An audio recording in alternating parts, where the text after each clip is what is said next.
जानता हूं सभी लोग जो अभी इस बिजनेस के शुरुआती दौर में हैं, आप सभी इस समय काफी तकलीफों का सामना कर रहे हैं। लोग जुड़ नहीं रहे होंगे, टीम में लोग काम नहीं कर रहे होंगे। धैर्य रखना पड़ता है, धैर्य रखना पड़ेगा। खुद पे, सिस्टम पे और अपलाइन पे भरोसा बनाए रखिए।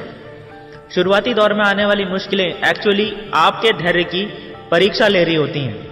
अब ध्यान देना, आपके पेशेंस को टेस्ट कर रही होती हैं।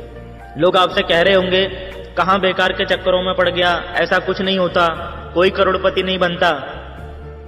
एक स्टोरी आज आप सबसे शेयर करना चाहता हूं इस वीडियो के माध्यम से। यह स्टोरी हमारे अपलाइन ने मुझे सुनाई थी। उन्होंने तो मुझे यह स्टोरी एक बार सुनाई थी, लेकिन मैंने यह स्टोरी खुद को हजारों बार सुनाई है और आज आप सबको सुनाने जा रहा हूं। स्टोरी ज्यादा लंबी नहीं है, लेकिन अर्थपूर्ण है, और अगर आप इसके अर्थ को समझ पाए और वहीं पहुंचे जहां मैं आपको पहुंचाना चाह रहा हूं, तो मैं गारंटी देता हूं कि दुनिया की कोई भी ताकत आके भी आपको या आपकी टीम के किसी भी व्यक्ति को नेगेटिव नहीं कर पाएगी। स्टोरी शुरू करूं उससे पहले मेरी आप सभी ईमानदार लीडर से रिक्वेस्ट है कि प्लीज वीडियो के नीचे मौजूद लाइक का बटन दबा दीजिए, ताकि ये वीडियो आप ही के जैसे और भी महत्वाकांक्षी लीडर्स तक पहुंच सके। तो चलिए स्टोरी पे आते हैं। एक बार की बात है, एक जंगल में एक हथनी यानी एक मादा हाथी रहती थी, और उसी जंगल में एक बिच यानी एक कुतिया भी रहती थी, जो कि उस हथनी की दोस्त थी। अब जंगल में जानवरों का प्रजनन काल आया और वो दोनों ही प्रेग्नेंट यानी गर्भवती हो गई। दोनों को बहुत खुशी हुई, दोनों ने एक दूसरे को बधाई दी।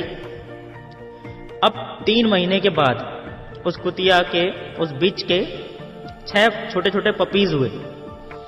अभी हथनी का कोई हिसाब किताब ही नहीं है, क्या हो रहा है क्या नहीं हो रहा है कुछ पता ही नहीं है, और उस बिच ने 6 सुंदर सुंदर पपीज को जन्म भी दे दिया। यहां तक तो ठीक था। अभी इसके 6 महीने के बाद क्या होता है, वो जो बिच थी वो एक बार फिर से प्रेग्नेंट हो गई, और उसके 3 महीने बाद उसने फिर से 5-6 पपीज को जन्म दिया। और दूसरी तरफ 1 साल से ये हथनी का कुछ पता ही नहीं क्या हो रहा है क्या नहीं हो रहा है।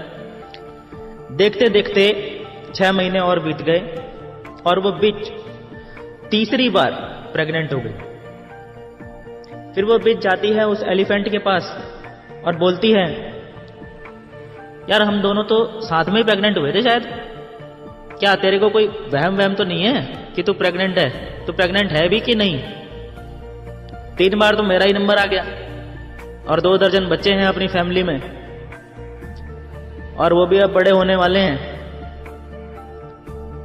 और तुम्हारा क्या लफड़ा है ये? अभी तुमको 1.5 साल तो हो लिया प्रेग्नेंट हुए, तो प्रेग्नेंट है भी या नहीं? तो वो मादा एलिफेंट यानी हथनी बोलती है, वो क्या जवाब देती है जरा ध्यान से सुनना। तो इस सबसे पहली बात तो ये है कि मेरे गर्भ में पपी नहीं पल रहा है, हाथी पल रहा है। पहली बात तो अगर वो पल रहा है तो हम तो 2-3 साल में तो किसी एक को तो जन्म देते हैं, लेकिन जिसको जन्म देते हैं तो धरती महसूस करती है किसी का जन्म हुआ है। और जब वो बड़ा होता है और जब जंगल से रास्ता क्रॉस करता है, तो जंगल के बाकी सभी जानवर झुक के अदब से नमस्कार करते हैं कि कोई यहां से निकल कर जा रहा है। मेरे गर्भ में वो पल रहा है जिसको देख के वजूद लगता है कि ये कोई है, ये कोई खास है, पपी तो नहीं है।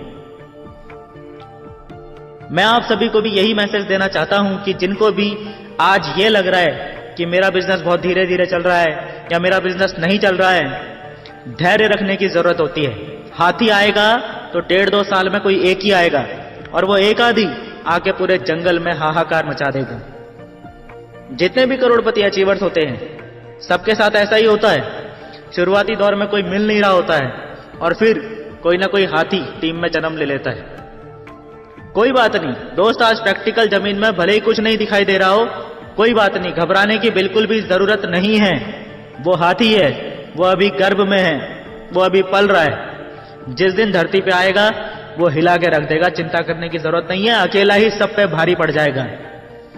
तो क्या आप लोग धैर्य रखने के लिए तैयार हैं? कमेंट बॉक्स में टाइप कीजिए यस। और जाने से पहले अपना फर्ज जरूर निभा देना, वीडियो को शेयर जरूर कर देना। मिलते हैं नेक्स्ट एपिसोड में, तब तक के लिए thank you and wish you all the best.